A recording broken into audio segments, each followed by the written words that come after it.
नमस्कार दोस्तों, मेरा नाम है ईशान फौजदार और आप मुझे देख रहे हैं एग्ज़ाम वट पर। जैसा कि आप सबको अब तक पता चल गया होगा, पता होगा, या अगर आप पहली बार देख रहे हैं तो मैं एक जेएनयू में आईआरएम का स्टूडेंट हूं और मैं एग्ज़ाम वट के लिए पॉलिटिकल साइंस पढ़ा रहा हूं आपको। अभी मैं वेस्टर्न पॉलिटिकल थॉट पे कंसंट्रेट फोकस कर रहा हूं और हम क्रोनोलॉजिकली पढ़ रहे हैं वेस्टर्न पॉलिटिकल थिंकर्स को। पहले हमने सोक्रेटिस को पढ़ा, प्लेटो को पढ़ा, अब हम एरिस्टोटल को पढ़ रहे हैं। एरिस्टोटल को आखिरी बार हमने एरिस्टोटल के थ्योरी ऑफ सिटीजनशिप और स्लेवरी को देखा था। स्लेवरी का क्रिटिसिज्म आखिरी देखा था। आज हम एरिस्टोटल के थ्योरी ऑफ प्रॉपर्टी को देखेंगे और एरिस्टोटल के थ्योरी ऑफ कॉन्स्टिट्यूशन को देखेंगे। ठीक है, तो मैं ये शुरू करूं इससे पहले मेरा ये फ़र्ज़ है कि मैं आपको बता दूं कि हमारा जो CUET PG के लिए जो फाउंडेशनल कोर्स है वो शुरू हो चुका है 6 जनवरी से। एक पेड कोर्स है, इसे हमने लॉन्च कर दिया था पहले ही, 6 जनवरी को हमने इसे लॉन्च किया था। इसमें काफ़ी बच्चे ऑलरेडी जुड़ चुके हैं और अगर आपको भी CUET PG कब की प्रिपरेशन करनी है, PGQP 42 पॉलिटिकल साइंस के लिए, JNU और HCU के सपने आप भी देखते हैं तो ज़रूर हमसे जुड़े। मैं पढ़ाता हूँ, मेरे साथ एक और टीचर है, वो पढ़ाते हैं और हमने वेस्टर्न पॉलिटिकल थॉट ऑलरेडी काफ़ी कवर कर लिया है। लेकिन क्योंकि रिकॉर्डेड वीडियोस है, आपको मिल जाएंगी तो आप पीछे नहीं रहेंगे। ठीक है, तो मेरा फ़र्ज़ था कि मैं आपको ये बता दूँ। अब हम शुरू करते हैं एरिस्टोटल का थ्योरी ऑफ प्रॉपर्टी। इसे पढ़ने के पहले मैं आपको रिक्वेस्ट करूँगा कि आप इसके पहले की वीडियोस को देख ले। ना भी देखेंगे तो थ्योरी ऑफ प्रॉपर्टी का ज़्यादा कोई रिलेशन नहीं है, तो थ्योरी ऑफ प्रॉपर्टी को इंडिविजुअली पढ़ सकते हैं। एरिस्टोटल का थ्योरी ऑफ प्रॉपर्टी ज़्यादा नहीं है। एरिस्टोटल का थ्योरी ऑफ प्रॉपर्टी क्रिटिसाइज करता है प्लेटो के थ्योरी ऑफ कम्युनिज्म को। प्लेटो का थ्योरी ऑफ कम्युनिज्म क्या था? प्लेटो का थ्योरी ऑफ कम्युनिज्म था communism of wives and property, कि प्राइवेट प्रॉपर्टी नहीं होगा, फैमिली नहीं होगा, ये दोनों चीज़ें, ये दोनों इंस्टीट्यूशंस खत्म है। ठीक है, एरिस्टोटल जो है वो प्लेटो को क्रिटिसाइज करते हुए कहते हैं कि इंडिविजुअल ओनरशिप ऑफ प्रॉपर्टी काफ़ी ज़्यादा ज़रूरी है because it is a source of first of all motivation. Property जो है वो लोगों को मोटिवेट करती है। इसी प्रिंसिपल पे पूरा का पूरा कैपिटलिस्टिक सिस्टम चल रहा है।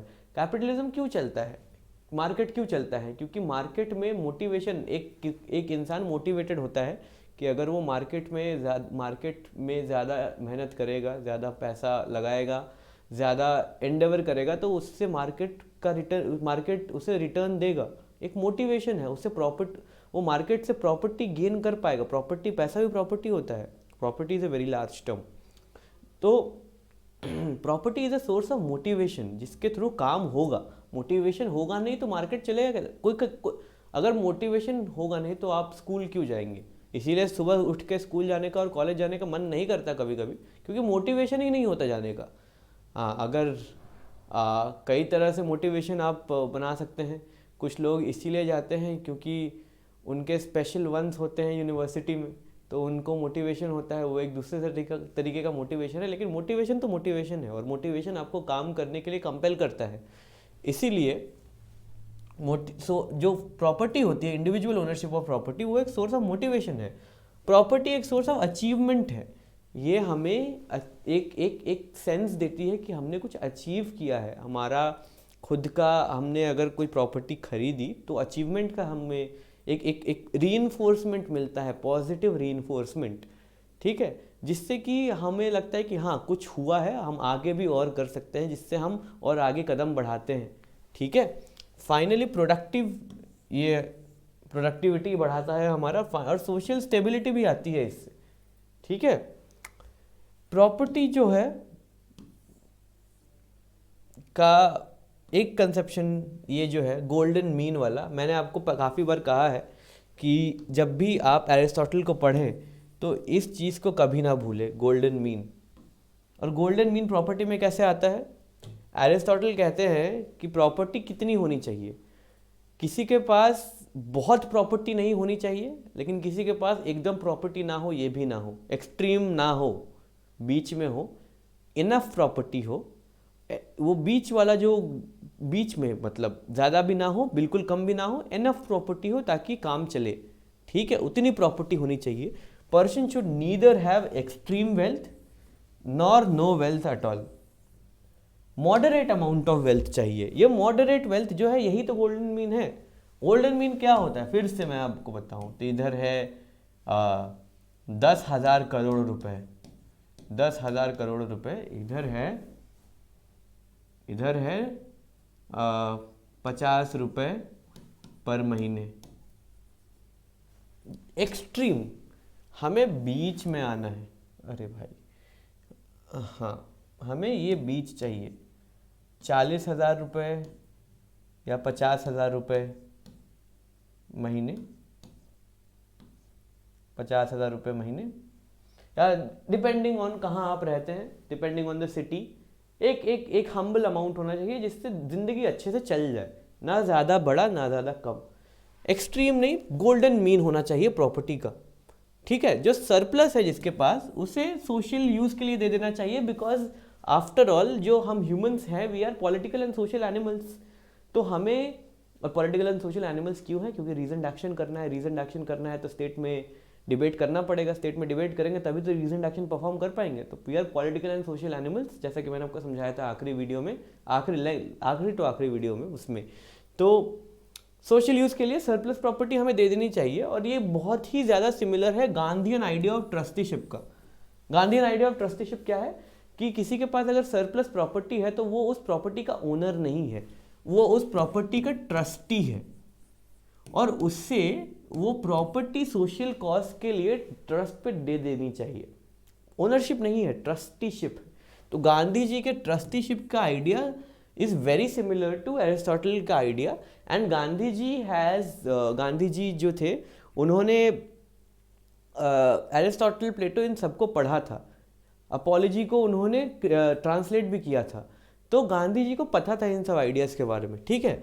अब सबसे इंपॉर्टेंट कंक्लूजन ये है कि एरिस्टोटल का जो डिस्ट्रीब्यूशन है वेल्थ का ना, वो एक मिडिल क्लास का क्रिएशन बनेगा। कैसे बनेगा, अब तो आपको समझ में आ गया होगा। वेल्थ का डिस्ट्रीब्यूशन कैसे होना चाहिए, ना सुपर रिच ना सुपर पुअर। जब ये इतनी वेल्थ होगी तो वो अच्छी बात होगी। और ये जो मिडिल वाला है, अगर इतनी वेल्थ है तो एक बड़ा सा मिडिल क्लास, अगर ऐसे वेल्थ का डिस्ट्रीब्यूशन हो तो एक बड़े से मिडिल क्लास का इमर्जेंस होगा। तो ये ज़रूरी, ये एरिस्टोटल के डिस्ट्रीब्यूशन का काफ़ी इंपॉर्टेंट कंक्लूजन है। और इस कंक्लूजन को समझिए, इस कंक्लूजन को याद रखिए, क्योंकि अब ये कंक्लूजन आएगा थ्योरी ऑफ कॉन्स्टिट्यूशन में।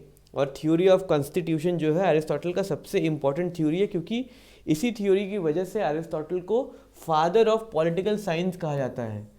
एरिस्टोटल को फादर ऑफ पॉलिटिकल साइंस कहा जाता है क्योंकि इन्होंने 158 कॉन्स्टिट्यूशंस को स्टडी किया, और उन्हें स्टडी करने के बाद उसे क्लासिफाई भी किया। और क्लासिफिकेशन तो अगले स्लाइड में आएगी। लेकिन हाँ, पॉलिटिक्स को इसीलिए भी, जो पॉलिटिक्स है उसे first text book of political science कहा जाता है। पॉलिटिक्स को first text book of political science कहा जाता है। रिपब्लिक को first encyclopedia of political philosophy कहा जाता है। एरिस्टोटल को फादर ऑफ पॉलिटिकल साइंस कहा जाता है। प्लेटो को फादर ऑफ पॉलिटिकल फिलोसफी कहा जाता है। अब क्या है कॉन्स्टिट्यूशन, एरिस्टोटल कॉन्स्टिट्यूशन को कैसे डिफाइन करते हैं, अगर आपको याद हो, और कॉन्स्टिट्यूशन क्यों इंपॉर्टेंट है ये भी देखिए। अगर आपको याद हो, ये फॉर्म है, ये मैटर है, और जो मैटर है वो फॉर्म के हिसाब से डेवलप करती है, ये आपको पता है अब तक। यहाँ फॉर्म को हटा के कॉन्स्टिट्यूशन कर दीजिए, यहाँ मैटर को हटाकर स्टेट कर दीजिए। जो कॉन्स्टिट्यूशन है वो एक स्टेट का फॉर्म है, और उस कॉन्स्टिट्यूशन के अकॉर्डिंग स्टेट डेवलप करेगा। ये एरिस्टोटल का आइडिया है। ये बहुत इंपॉर्टेंट है, क्योंकि the type of the state का जो टाइप होगा वो कॉन्स्टिट्यूशन डिसाइड करेगा। और स्टेट के टाइप पे डिपेंड करेगा कि हमारे पास कितना रीजनड एक्शन है। एग्जाम्पल, अगर टिरेनिकल स्टेट है तो हमारे वो स्टेट फ्री स्पीच नहीं देगी, डिबेट नहीं होगा, रीजनड एक्शन नहीं होगा, रीजनड एक्शन में हम पार्टिसिपेट नहीं कर पाएंगे और हम वर्चू अटेन नहीं कर पाएंगे। तो हम कितना रीजनड एक्शन परफॉर्म करते हैं, ये इस चीज़ पे डिपेंड करेगा कि हम किस टाइप का कॉन्स्टिट्यूशन चूज़ करते हैं। जिस टाइप का कॉन्स्टिट्यूशन चूज करेंगे उस टाइप का स्टेट बनेगा, क्योंकि कॉन्स्टिट्यूशन के अकॉर्डिंग स्टेट डेवलप करता है, because constitution is the form according to which the state develops. यही मैं यहाँ पे कह रहा हूँ, constitution is the form actuality according to which the state develops. Potentiality actuality अब तक आपको पता होगा। Therefore choosing constitution is a matter of free choice. Free choice है, हम चूज करते हैं इसे, और ये फ्री चॉइस बायोलॉजिकल स्पीशीज में नहीं होती। जैसा कि मैंने आपको हनी हाइव, जो हनी बी हाइव वाला एग्जांपल है वो देके समझाया था। Hence humans as political animals choose freely what kind of constitution and finally state they want. हम चूज करते हैं कि हमें कौन सा कॉन्स्टिट्यूशन और कौन सा स्टेट चाहिए, और उसके अकॉर्डिंग ये डिटरमाइन होता है कि हमारे पास कितना रीजनड एक्शन होगा। और रीजनड एक्शन बहुत इंपॉर्टेंट वर्च्यू है एरिस्टोटल के लिए, जैसा कि मैंने आपको ऑलरेडी बताया है। अब क्लासिफिकेशन को हम देखते हैं कि कैसे एरिस्टोटल क्लासिफाई करते हैं। एरिस्टोटल स्टेट्स को क्लासिफाई करते हैं, कॉन्स्टिट्यूशन को जैसे क्लासिफाई करेंगे वैसे ही स्टेट भी क्लासिफाई होगा। एरिस्टोटल का क्लासिफिकेशन 2 क्राइटेरिया पे है। पहला है पर्पस, दूसरा है number of people ruling. Purpose यानी जो रूल कर रहा है वो रूल कर रहे, उसका पर्पस क्या है, वो लोगों के लिए रूल कर रहा है अगर, तो वो नॉर्मल है। अगर वो खुद के सेल्फ इंटरेस्ट के लिए रूल कर रहा है तो वो करप्ट इंसान है जो भी रूल कर रहा है। कितने लोग रूल कर रहे हैं, अब अगर एक इंसान रूल कर रहा है या कुछ लोग रूल कर रहे हैं या काफ़ी लोग रूल कर रहे हैं, इन दोनों के मुताबिक क्लासिफिकेशन होगा। क्लासिफिकेशन को समझते हैं, ज़्यादा मुश्किल नहीं है। नॉर्मल, अगर एक इंसान रूल कर रहा है, एक राजा रूल कर रहा है, एक मतलब राजा, अगर एक राजा रूल कर रहा है और वो लोगों के इंटरेस्ट में रूल कर रहा है, तो वो हो गया फिलोसोफर किंग या मोनार्की। मोनार्की जो philosopher king is an example of monarchy.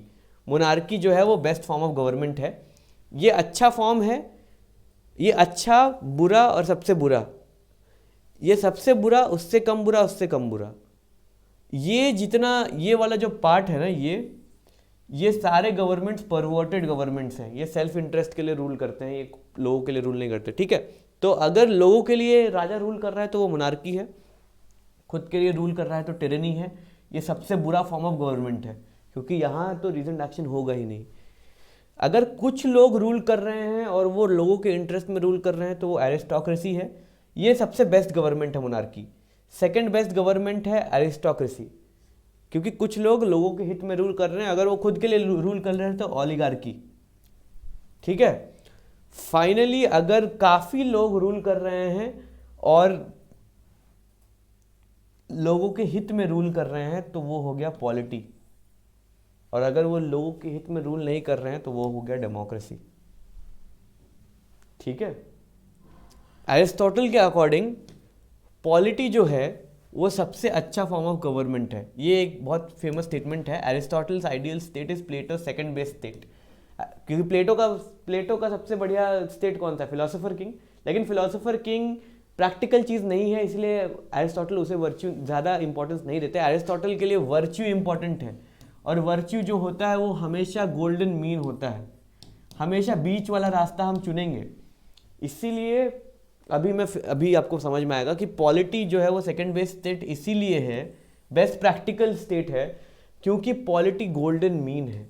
Polity golden mean है between the rule of many poor, democracy and few rich, oligarchy. मतलब डेमोक्रेसी मैनी पुअर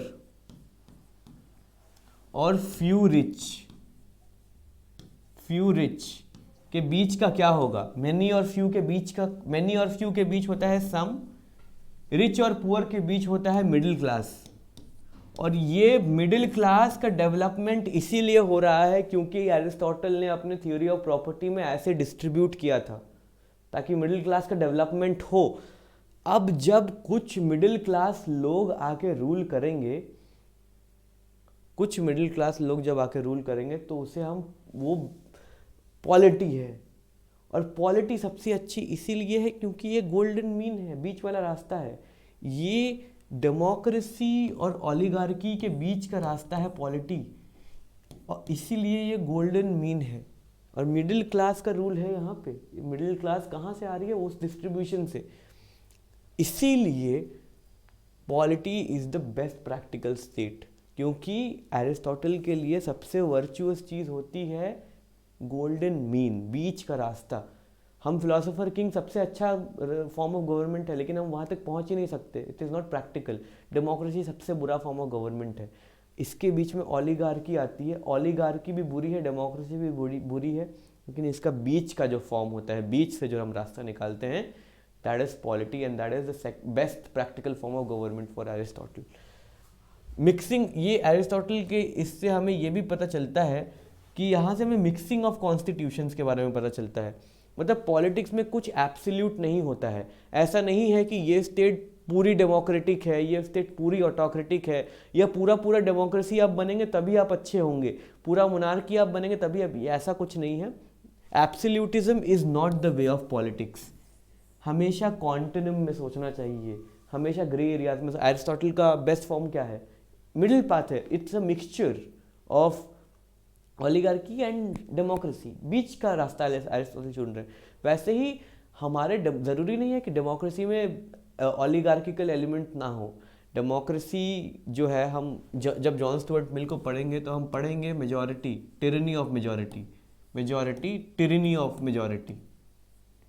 तो मेजॉरिटी का टिरनी को चेक करने के लिए हमें एरिस्टोक्रेटिक एलिमेंट्स ला सकते हैं। अमेरिकन कॉन्स्टिट्यूशन में एरिस्टोक्रेटिक एलिमेंट्स हैं, उनका इलेक्शन ऐसे ही होता है। तो पॉलिटिक्स में मिक्सिंग होता है, पॉलिटिक्स में ग्रे एरियाज होते हैं, पॉलिटिक्स में कॉन्टिन्यूम में सोचा जाता है, कुछ भी एब्सोल्युटली नहीं सोचा जाता। ठीक है, democracy is good but majority is tyrannical, hence mixing of constitution is good, hence continuum में सोचना is good. There is no black and white, there are always grey areas. तो आज के लिए मैं बस यहीं पर रुकना चाहूँगा। एरिस्टोटल के और भी थ्योरीज हैं बाकी अभी, जिन्हें मैं अगले लेक्चर में कवर करूँगा। रेवोल्यूशन है, इक्वालिटी है, जस्टिस है, और फाइनली जस्टिस जो है, जस्टिस और इक्वालिटी इंटरट्वाइंड प्रिंसिपल्स हैं जो कि रेवोल्यूशन से ही निकलेंगे। तो अगले वीडियो में मैं एरिस्टोटल, अगले अभी और 2 वीडियोस लगेंगे एरिस्टोटल को और समझाने में ढंग से। मुझे आशा है कि आपको ये वीडियो पसंद आई होगी। अगर आपके कोई भी सवाल हो तो आप उसे कमेंट सेक्शंस में डाल सकते हैं, मैं उनके जवाब देने की कोशिश करूँगा। मैं आपको फिर ये याद दिलाना चाहूँगा कि हमारा पेड कोर्स ऑलरेडी शुरू हो चुका है, तो आप ज़्यादा विलम्ब ना करें इसे ज्वाइन करने में। अगर आप CUET PG की प्रिपरेशन करना चाहते हैं, JNU, HCU, BHU जैसी यूनिवर्सिटीज़ में आप मास्टर्स करने के सपने देखते हैं, please don't wait for too long. Exams के डेट्स ऑलरेडी आ चुके हैं और हम बिल्कुल फाउंडेशन से पढ़ा रहे हैं। हमें फ़र्क नहीं पड़ता कि आप पॉलिटिकल साइंस के स्टूडेंट हैं या जर्नलिज्म के स्टूडेंट हैं। मेरा खुद बैचलर्स जर्नलिज्म में रहा है, जर्नलिज्म, साइकोलॉजी, इंग्लिश में मेरा ट्रिपल मेजर रहा है, और फिर भी मैं अभी JNU में पढ़ रहा हूँ IRAM, international relations area studies. मुझे PISM भी मिला था, political science and international relations भी मुझे मिला था, पर मैंने IRAM चूज़ किया। तो मैं बिल्कुल ही फाउंडेशन से पढ़ा रहा हूँ, और आप बिल्कुल विलम्ब ना करें अगर आपको CUET PG की प्रिपरेशन चाहिए। बस आज इस वीडियो के लिए इतना ही। हमारे चैनल को ज़रूर सब्सक्राइब करें, इस वीडियो को ज़रूर लाइक करें, और अगर आपके कोई दोस्त प्रिपरेशन कर रहे हैं तो आप उन तक भी ये वीडियो ज़रूर पहुंचाएं, उन्हें मदद होगी। ठीक है दोस्तों, अगले वीडियो में मुलाकात होगी अब। धन्यवाद।